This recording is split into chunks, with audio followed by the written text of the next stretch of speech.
ఏమయ్యా, లోకాలని కన్న తండ్రివే, బంగారు కొండ చేతిలో ఉన్నవాడివే, కుబేరుడు పక్కన చేయి కట్టుకు నిలబడతాడే, నీ విభూతి చేత మహదైశ్వర్యములను సృజించగలిగిన వాడివే, ఏ కర్మకాలి శ్మశానంలో ఉంటావయ్యా, ఎందుకున్నావు అని అడిగింది.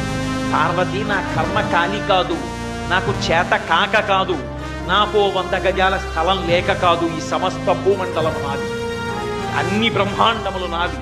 ఎందుకున్నానో తెలుసా? 2 కారణములకున్నాను.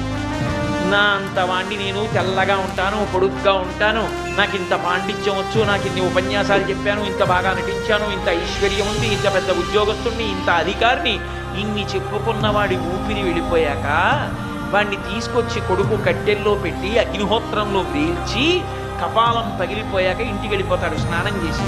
అప్పుడు ఆ జీవుడు శరీరంలోంచి పైకి లేచి నించుంటాడు. ఈ చుట్టూ ఉగ్రమైన భూతగణములను చూస్తాడు.